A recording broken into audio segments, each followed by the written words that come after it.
Insérez un en-tête ou un pied de page différent dans un document à plusieurs sections. Quand vous insérez un en-tête ou un pied de page, il se répétera sur toutes les pages de votre document qu'ils contiennent une ou plusieurs sections.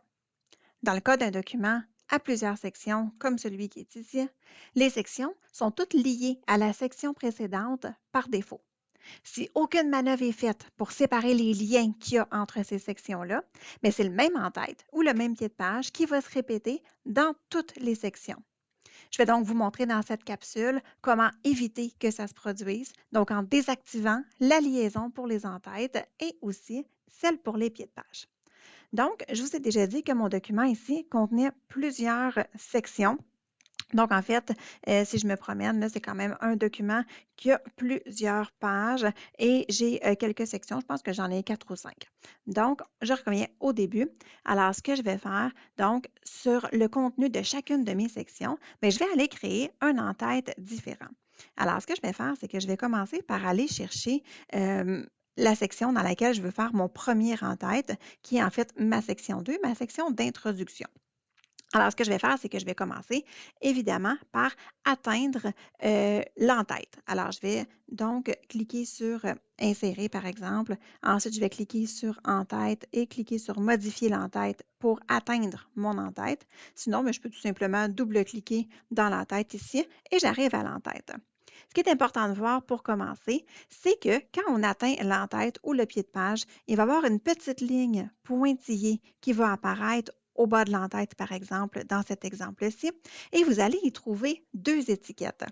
Une à gauche, juste ici, qui va représenter, en fait, elle va vous indiquer que vous êtes dans un en-tête, donc c'est bien écrit en-tête, et ça vous indique aussi la section de l'en-tête où vous êtes. Vous avez aussi une étiquette qui est à droite, dans laquelle c'est écrit identique au précédent. C'est l'étiquette qu'on ne veut pas voir quand on doit insérer des en-têtes ou des pieds de page différents dans un document qui contient plusieurs sections. Quand on veut insérer des en-têtes différents, il faut donc qu'on enlève cette petite étiquette-là liée au précédent. Alors, ce qu'on va faire, à partir de l'onglet contextuel En-tête et pied de page, dans le groupe Navigation, on va cliquer sur le bouton lié au précédent qui est déjà actif. Donc, je ne sais pas si vous êtes capable de voir à l'écran, mais il y a déjà un petit contour grisé, ce bouton-là, pour dire qu'il a été activé. Il s'active par défaut tout le temps.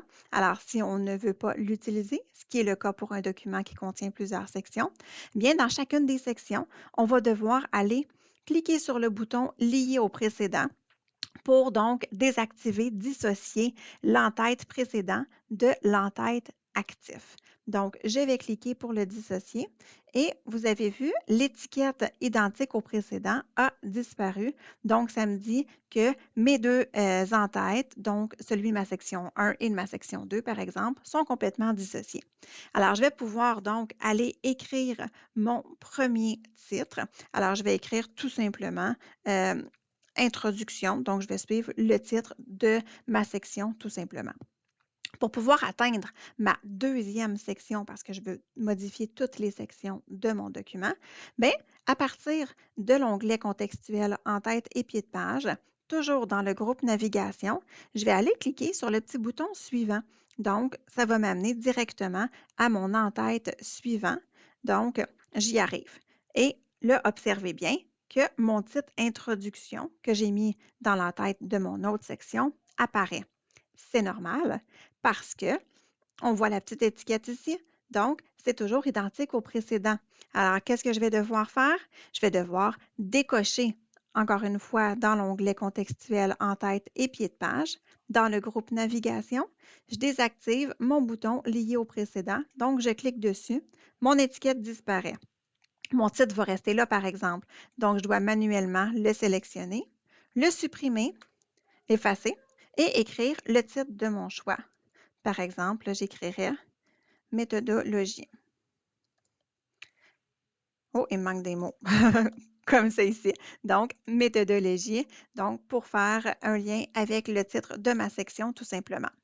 Ensuite, bien, je vais faire la même chose pour mes autres sections. Donc, je vais appuyer sur le bouton suivant et encore une fois, je suis dans mon en-tête de ma section 4, mon en-tête qui est identique au précédent.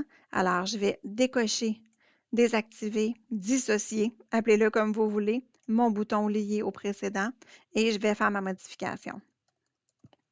Comme ceci, je vais aller dans mon en-tête suivant, qui est ma conclusion, toujours identique au précédent. Alors, je vais décocher lié au précédent. Je sélectionne mon texte. J'écris et tout simplement, c'est terminé. Donc, j'arrive, je n'ai plus d'autres sections. Alors, je peux sortir de mon en-tête et du pied de page, soit en appuyant sur la touche Échappe du clavier ou en cliquant dans l'onglet contextuel sur Fermer l'en-tête et pied de page. Et on peut voir que j'ai mon en-tête Introduction dans ma première section. Dans ma deuxième section, j'ai mon en-tête Méthodologie. Dans ma troisième section, ou en fait ma quatrième, j'ai mon titre Résultat qui est reporté sur 2 pages parce que j'avais 2 pages dans cette section-là. Et ensuite, j'ai ma conclusion, mon titre Conclusion sur la page suivante. Alors voilà, c'est comme ça qu'on peut insérer un en-tête ou un pied de page différent dans un document qui contient plusieurs sections.